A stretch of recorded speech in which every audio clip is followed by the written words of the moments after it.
이런 교회가 복 있는 교회입니다 라는 제목으로 함께 말씀을 나누도록 하겠습니다.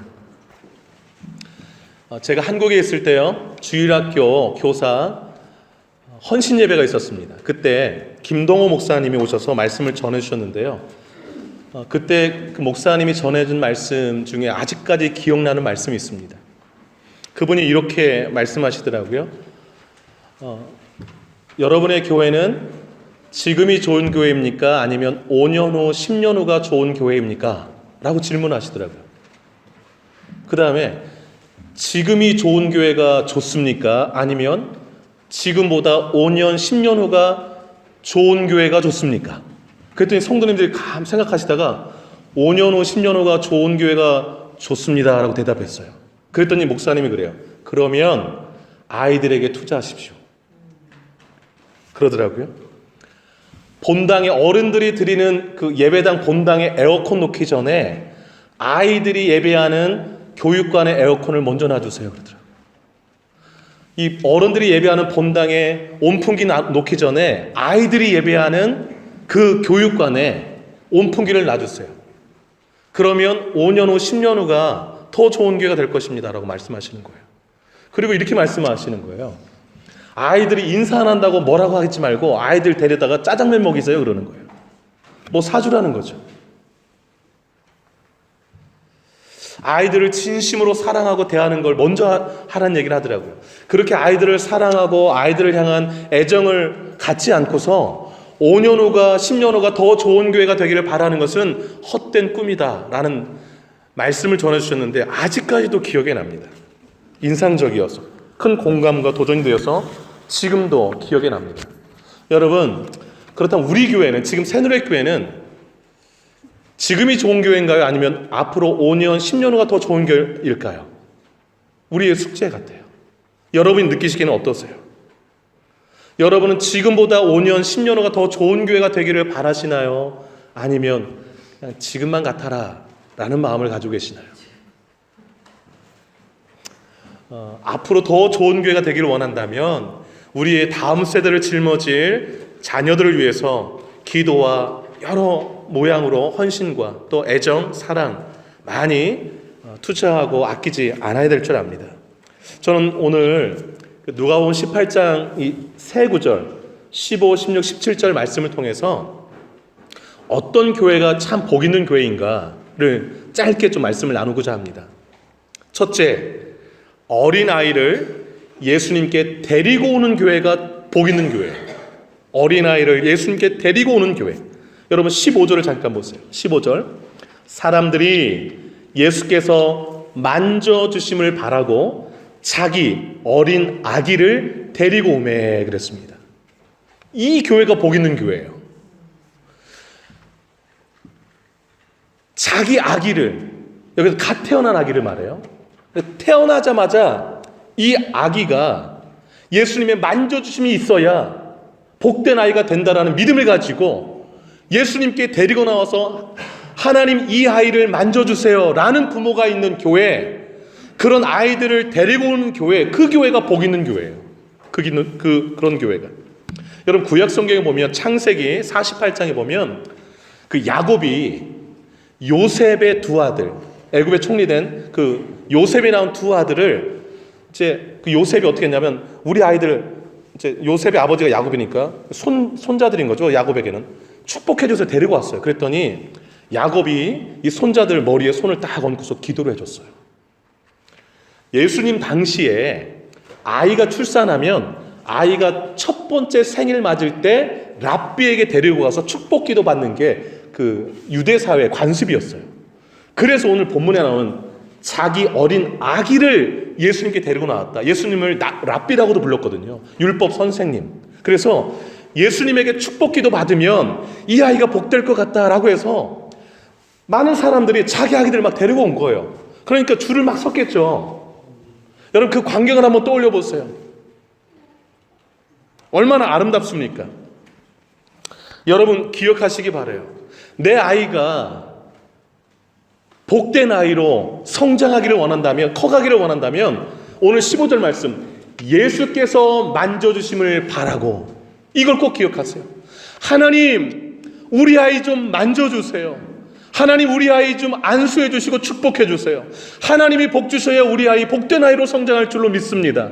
이렇게 믿고 고백하면서 항상 예수님께 데리고 나오는 것을 힘쓰는 부모, 저는 100% 확신하건대 그 아이의 일생을 주님이 책임져 주실 줄로 믿습니다. 그리고 그 아이 일생은 복될 거예요. 복될 거예요. 그런데 오늘날 우리 부모들의 모습은 어떻습니까? 예수님이 만져주심을 바라기보다 학원 선생님이 만져주시기를 바라면서 학원에 줄을 세웁니다. 어머님, 전적으로 저를 믿으셔야 합니다 라고 말하는 학원 선생님한테 영혼까지 맡겨버려요. 공부만 잘하면 얘 인생의 미래가 쫙 펼쳐질 것처럼 착각하고, 그리고 고3이 되면 올 1년은 교회 쉬어라. 대학 가는 게 중요하니 대학 가서 교회도 다닐 수 있으니까 올 1년만 쉬고 주일날도 학원 열심히 다녀라. 여러분, 제가 전에도 말씀드렸지만 그렇게 아이를 지도하고 했던 부모는요, 1년 동안 하나님보다 학원이 더 중요하다는 것을 가르친 거예요. 얘가 1년 동안 해서 좋은 대학교 들어갈 수 있을지 모르겠어요. 들어가서 하나님을 온전히 섬길 수 있다, 천만의 말씀이에요. 1년 동안 하나님보다는 학원이 더 귀하다고 배운 거예요. 그리고 그걸 몸소 실천했어요. 1년 동안. 절대 하나님 제대로 섬길 수가 없어요. 여러분, 15절을 그냥 가벼이 넘겨서는 안 돼요. 정말 나는 내 아이를 하나님이 만져주셔야, 예수님이 만져주셔야 복된 아이로 성장할 수 있다고 믿으십니까? 그렇다면 실제로 그런 아이가 되도록 하나님에 대한 신앙 고백으로 그렇게 키우셔야 되는 거예요. 그렇게 키우셔야 돼요. 제가 우리 꿈땅 부모들이 고맙고 감사한 이유는요, 오늘 여러분들에게 나눠줬던 이 종이요,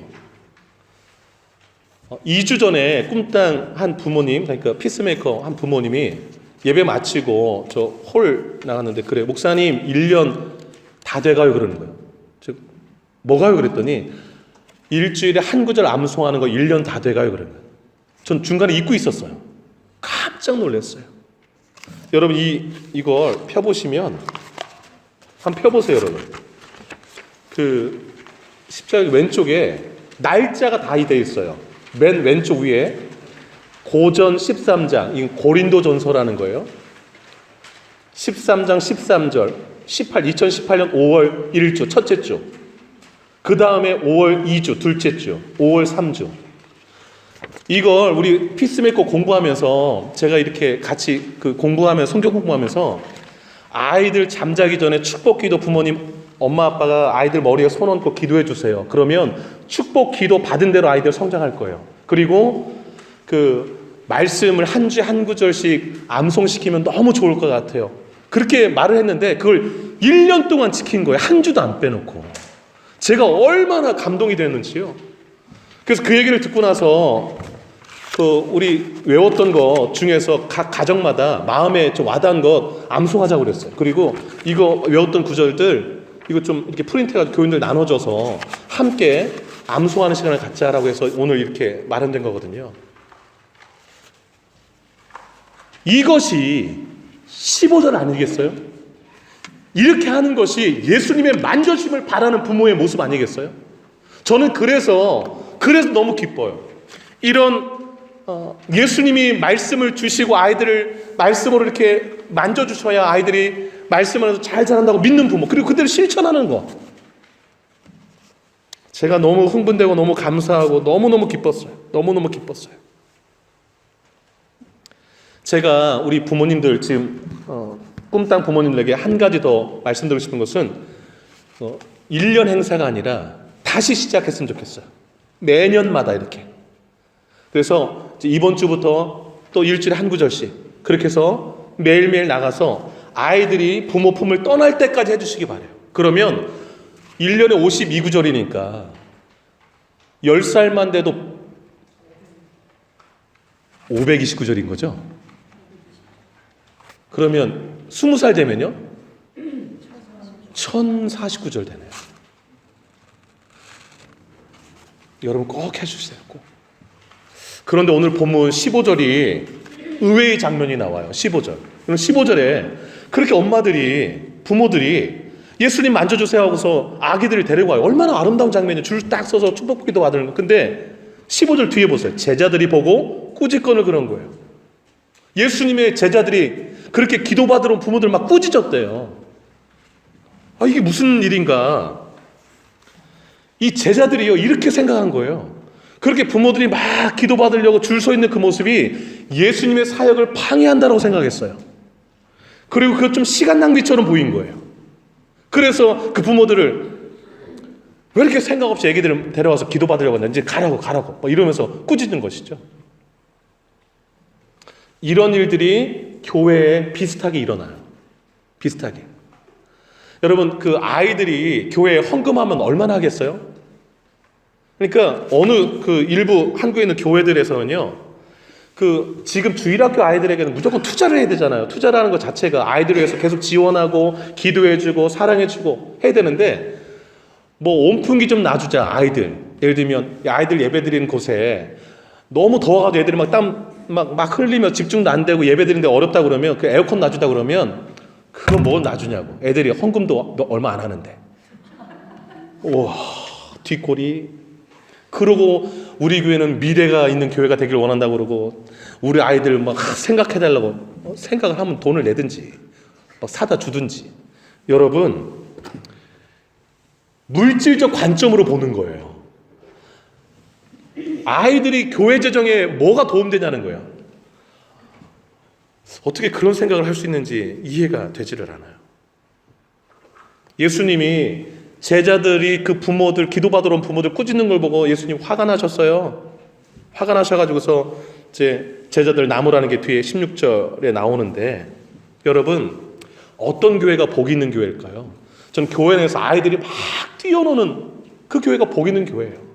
아이들의 웃음소리, 아이들이 막 떠드는 소리가 막 넘치는 교회. 여러분, 아이들이 교회에 주는 게 뭐가 있냐? 여러분 생각해 보세요. 아이들이 지금 우리 교회에 아무도 없다고 생각해 보세요. 얼마나 적막해요? 아이들이 있으니까 생기가 넘치고 막 웃을 일이 생기고, 여러분, 돈으로 기여하는 것보다 훨씬 더 교회를 생동감 있게 하고, 그 다음에 교회의 미래들 아니겠어요? 얼마나 주는 게 많은데요, 아이들이. 집에서 아이들 없다고 생각해 보세요. 아무 재미가 없어요. 여러분, 제자들이 보고 꾸짖은 거 다음 패러그래프 말씀드리겠지만 정말 잘못된 관점인 거예요. 그래서 교회는 어떤 교회가 복 있는 교회인가? 아이들을 예수님께로 많이 데려오는 교회, 그래서 아이들이 북적북적하는 교회, 그런 교회가 복 있는 교회인 줄로 믿습니다. 그리고 그렇게 데려온 사람들 꾸짖는 게 아니라 어서 오라고 환영하는 교회가 복 있는 교회예요. 자, 두 번째 좀 살펴보려고 합니다. 어떤 교회가 복 있는 교회일까? 어린아이를 가까이 하고 용납하는 교회가 복 있는 교회예요. 용납하는 교회. 여러분 16절 한번 보시겠어요? 제가 이렇게 예수께서 그 어린아이들을, 그러니까 아기만 온 게 아니라 또 어린이들 함께 왔겠죠. 왜냐하면 우리 교회도 벌써 둘씩 있는 가정들이 많잖아요. 막 다 데리고 왔잖아요. 근데 그 어린아이들을 불러 가까이 하고, 여러분, 예수님은 아이들을 너무 사랑했어요. 너무 좋아했어요. 가까이 한 다음에 제자들한테 말한 거예요. 어린 아이들이 내게 오는 것을 용납하고 금하지 말라. 2번 강조하셨어요. 한 번은 긍정적 표현으로, 한 번은 부정적 표현으로 강조하셨어요. 긍정적 표현은 용납해라. 아이들은 무조건 교회 오게 하라. 아이들은 무조건 나에게 와서 내 손길을 타게 해라. 그걸 용납하라라는 거예요. 그 다음에 부정적 표현, 금하지 말라. 오지 마. 이런 거 하지 말라라는 거예요. 아이들이 주님 앞에 오는 거. 여러분, 예수님이 제자들에게 화가 나셨는데요. 화난 이유가 16절에 나와요. 16절 끝에. 여러분 16절 끝에 보세요. 하나님의 나라가 이런 자의 것이니라 그랬어요. 제자들은 하나님 나라의 그 관점, 하나님 나라를 제대로 이해하지 못했어요. 그래서 세상의 기준과 눈으로 바라보고 꾸짖은 거예요. 아이, 그 어른들 하는 일에 왜 자꾸 예를 들어서 방해하고 시간 낭비하고 지체하게 하느냐라고 하는 것이지요. 근데 주님은요, 이 모든 상황을 하나님 나라의 관점으로 보고, 하나님 나라가 이런 자, 어린아이들 같이 순수하게 복음을 받아들이고 그런 자의 것이니라. 교회가 존재하는 이유는 하나님의 나라를 선물하기 위함이다 라는 거예요. 그래서 우리 교회 성도들이 가져야 될 마인드가 뭐냐면 하나님 나라의 관점으로 모든 것을 바라보는 거예요. 그러면 아이들이 올 때 얼마나 반가운지 몰라요. D.L. 무디라는 전도자가 있었어요. 그 전도 훈련 받을 때 전도하러 나가서 열심히 전도하고 돌아와서 보고하는데 오늘 2명 반 전도했어요 그러는 거예요. 그러니까 이 사람이 2명 반? 2명 반이 뭐지? 그래서 물었어요. 어른 2명, 아이 1명 전도했다는 얘기입니까? 그랬더니 D.L. 무디가 반대입니다 그러는 거예요. 어린이 2명, 어른 1명 전도했어요 그런 거예요. 그럼 왜 두 사람 반 전도했다고 그러니까 어른은 벌써 인생 반을 살았으니까 반 사람이고 어린이는 아직도 창창하니까 2사람이라는 거예요. 관점이 너무 다르지 않습니까? 여러분, 그래서 전도하려면 어린이를 먼저 전도하셔야 돼요. 어린이 1명 변화시키면 놀라운 일이 벌어져요. 여러분, 지난주에 제가 말씀드린 안찬호 그 선교사님, 우리 교회 페이스북 거기다 1시간짜리로 제가 편집해서 올려놨는데요. 그 안찬호 선교사님 마사이족 3학년 전도했다고 그랬잖아요. 그 안찬호 선교사님 광부였는데 26살에 갱이 그 광도 그 탄테로 갔다 갱도가 무너져가지고서 거기서 고집사님과 만나서 이렇게 고안에 갇힌 거예요. 26살에 장가도 못 간 상황에서 막 죽으려니까 너무 막 정신 못 차리는 상황이었어요. 그때 그 고집사님, 그분이 집사님인지도 몰랐대요. 막 이제 26살 청년이 막 어쩔 줄 모르니까 그 호들갑 떨지 말라고 큰 소리로 그러면 산소 줄여서 더 일찍 준다, 1분이라도 일찍 준다고 이러니까 겁먹어가지고 그러면 차근차근 얘기하는데 그 고집사님이 전도를 한 거예요. 그 사람을, 26살 청년을. 천국 지옥이 있는데 자네는 어디 갈 것 같은가? 생각해보니까 지옥 갈 것 같다. 그래, 지옥 갈 것 같습니다 그랬더니 천국 가는 길을 가르쳐줄까 그랬더니 네 그래가지고 바지가랑이 잡고서 막 물어봐서 거기서 이제 사도신경 주기도문 통화해서 복음을 전하고 전하자마자 갱이 무너졌어요. 그리고 나서 눈 떠보니까 고집사님은 전하고 죽은 거예요. 이 사람은 처음에는 사망 진단 받고 1시간 뒤에 의사가 확인하러 왔다가 눈을 떴어요. 그래서 이제 의사는 죽은 줄 알고 했다가 눈 뜨려다가 이 사람이 눈 뜨니까 거기서 살아나가지고 1시간 만에. 그래가지고서 신학교 가서 마사이족 3만 명 전도했다는 거 아니겠어요? 여러분, 일할 수 있는 사람들, 젊은 사람들 전도해서 세우면 그를 통해 살 일들이 얼마나 많겠습니까? 얼마나 많겠어요? 마태복음 18장에 보시면 오늘 누가복음 18장이잖아요. 마태복음 18장 1절에 이런 말이 나와요. 제자들이 물어요 예수님께. 예수님, 천국에서 누가 큰가요? 그랬더니 예수님이 어린아이 하나를, 그 제자들이 물은 그 가운데 어린아이 하나를 딱 세워요. 그리고 이렇게 말씀했어요. 이건 찾아보는 게 좋겠어요. 여러분, 성경으로 찾아볼게요. 마태복음 18장 빨리 찾아보세요. 오늘 말씀은 끈으로 표시해 놓으시고요. 마태복음 앞으로 가시면 돼요. 마태, 마가, 누가니까. 마태복음 18장 1절을 한번 보세요. 1절.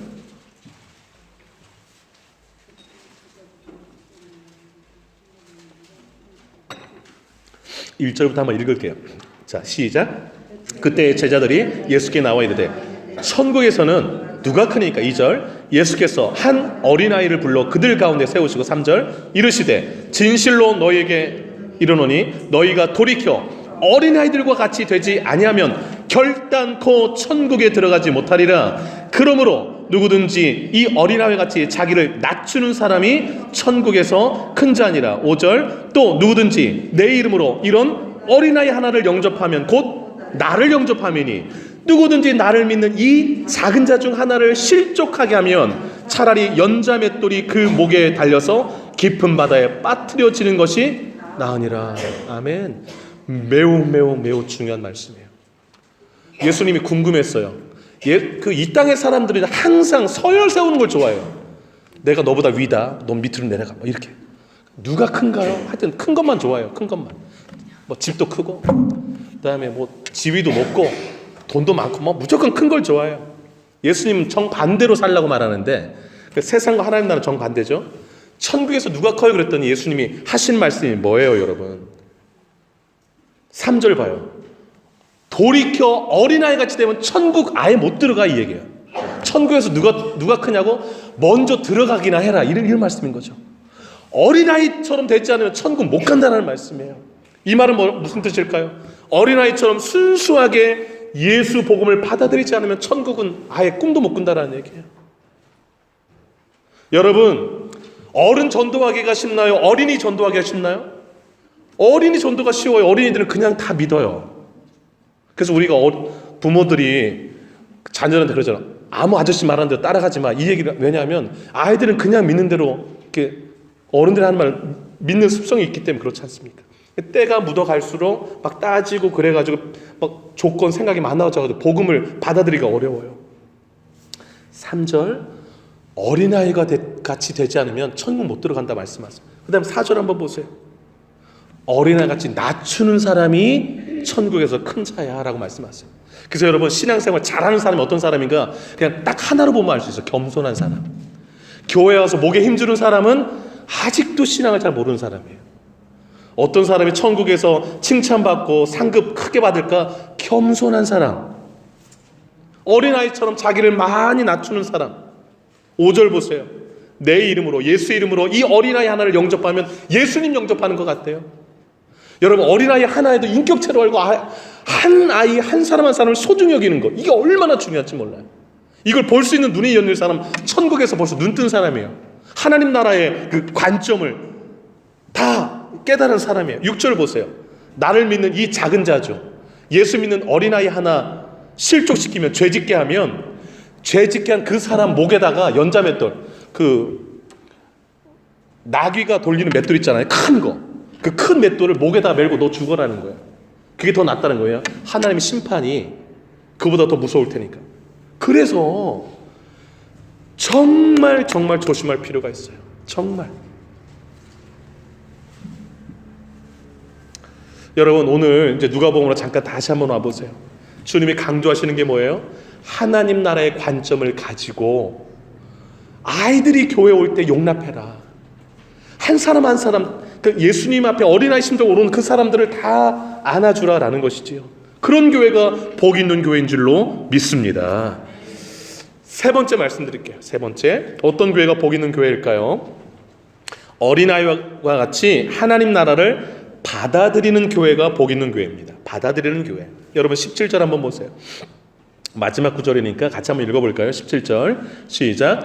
내가 진실로 너에게 이르노니 누구든지 하나님의 나라를 어린아이와 같이 받아들이지 않는 자는 결단코 거기 들어가지 못하리라 하시니라. 아멘. 오늘 이 세 구절 짧지만 어린아이를 통해서 지금 예수님이 강조하시는 게 뭐예요? 하나님의 나라죠. 하나님의 나라. 예수님은요 하나님의 나라를 선물해 주려고 왔어요. 천국을. 그래서 교회 다니면 천국 백성 되는 걸 먼저 하셔야 돼요. 뭐 봉사 뭐 하고 이것보다도 내가 천국 갈 수 있는 사람 준비되는 게 너무 중요해요. 그런데 어떤 사람이 천국 가는가? 어린아이와 같이 하나님의 나라를 받아들이는 사람이 천국 간다라고 말씀하고 있어요. 숫자가 중요한 게 아니에요. 교회 내에 얼마나 하나님의 나라를 어린아이들처럼 아멘 흡수하고 받아들이는 교인이 많은가가 중요한 거예요. 교인이 많은가. 예수 믿고 구원받고 천국 소망 가진 사람들이 얼마나 교회에 되는가. 옆에 사람한테 잠깐 한번 살짝 물어보세요. 죽으면 천국 갈 것 같으세요? 한번 물어보세요. 당신 죽으면 천국 갈 것 같으세요? 이렇게 물어보세요. 본인도 못 갈 것 같아서 못 물어보는 거예요? 뭐예요 지금? 그 어떤 분이 그래요. 이렇게 천국 가면 3번 놀랄 거래요. 3번. 돌아가셨거든요. 나보다 먼저 돌아가셨어요. 근데 천국 가보니까 그분이 안 와 있어. 어이구 놀래라. 이렇게 놀랄 일이 좀 있어요. 천국 가면. 그분 꼭 교회에서 열심히 해가지고 천국 꼭 가신 줄 알고 천국 환송 예배도 다 드렸는데 가보니까 내가 죽어서 가보니까 그분이 안 계셔. 이래서 한번 놀란대요. 그리고 저분은 절대 못 갈 것 같아 천국 그랬는데 가보니까 그분이 와 있네. 그래서 놀래고 세 번째 내가 와 있어서 놀랜대요. 내가 와 있어서. 이게 참 우스운 얘기 같지만 여러분 중요한 거예요. 중요한 거예요. 내가 그래서 예수님이 그 니고데모 학자한테 예수님 막 상담을 하러 그러니까 너 거듭나야 하나님 나라 볼 수 있고 너 거듭나야 천국 갈 수 있어 이 말씀하셨거든요. 그게 제일 중요하니까. 공부 많이 하면 뭐예요 여러분? 돈 많이 벌면 뭐예요? 예수님 아직 믿지 않고 영적으로 거듭나지 않아서 천국 아직 갈 수 없는 사람 되면 그 공부한 게 다 뭐가 되나요 여러분? 여러분 내가 거듭나지 않는 인생 지금까지 전 인생이 다 나를 위해 사는 인생인 거예요. 거듭나야 하나님이 비로소 보이고 천국이 보여서 그래서 인생이 바뀌어지는 거예요. 하나님을 위해 살고 천국 갈 준비하면서 사는 인생이 되는 거예요. 그래서 자녀들에게 제일 먼저 할 일이 뭐냐? 하나님 나라 백성들에게 예수 믿게 하고. 그래서 저는 제 목사 딸이니까 무조건 천국 가나요? 아니죠.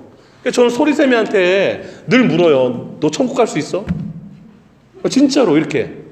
너 예수 확실히 믿는 거야? 이렇게 물어요. 어릴 때부터 물었어요. 그럼 예수 믿어요? 그러면 너 진짜 믿는 거야? 또 어떻게 예수 믿는데? 막 이렇게 따지고 물었어. 그랬더니 좀 불편해하더라고요. 나 믿는다는데 왜 자꾸 불신의 눈으로 보는가?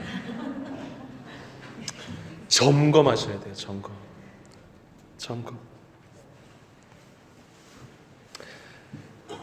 여러분, 그 누가복음 5장에 예수님 이런 말씀하셨어요. 건강한 사람에게는 의사가 쓸데없고 병든 자에게 쓸데있나니 내가 의인을 부르러 온 게 아니라 죄인 부르러 왔다. 교회는 어떤 곳인가? 죄인이 예수님 만나서 의인 되는 곳이에요. 의인 되는 곳. 청년 의사라는 그 신문사에 의사들에게 설문조사했어요. 어떤 환자가 좋은 환자고 어떤 환자를 만나면 그렇게 싫습니까? 했더니 의사가 하는 말 절대로 안 믿는 환자들이 가장 싫대요. 근데 어떤 환자가 그렇게 예쁩니까? 의사가 하는 말 초롱초롱한 눈을 뜨고서 그냥 의사 하는 말 그대로 믿고 그 처방대로 잘 따르는 환자가 그렇게 예쁘고 좋대요. 그렇게 예쁘고. 그러면서 좀 설명을 하는데 자세히 물어보는 것은 좋은데 이건 좀 불가능할 것 같다라고 그러면 당신 실력 없어서 그러지 막 이렇게 의사한테 그러고, 그 다른 병원 가면 되는 거 아니야? 라고 이렇게 막 병원 문 박차고 나가는 환자들, 시키는 대로 하지 않다가 더 병 키워서 와서 불평 터뜨리는 환자들, 그 설명도 듣지 않고 화만 내는 환자들 가장 싫다고 그래요. 근데 의사가 자기를 잘 치료할 줄 믿고 호전이 좀 더뎌도 기다려주는 환자들, 웃으며 고맙다고 말하는 그 환자들이 너무너무 예쁘고 좋대요. 바꿔서 말할게요. 하나님은 어떤 신자를 예뻐하시고 어떤 신자를 좀 싫어하실까요, 여러분?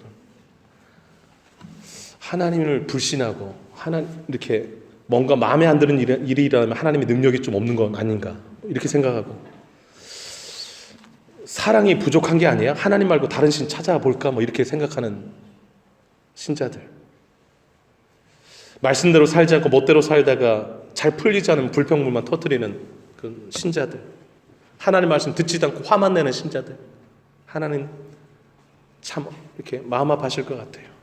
겸손히 주님 따르고 모든 상황 주님께 맡기고 말씀대로 잘 순종하는 신자들 주님 기뻐하실 거예요. 그렇게 사는 신자들이 어린아이 같은 신자들이에요. 그런 신자가 다 말씀을 그대로 수용하기에 천국 가는 신자라고 오늘 말씀하고 있어요.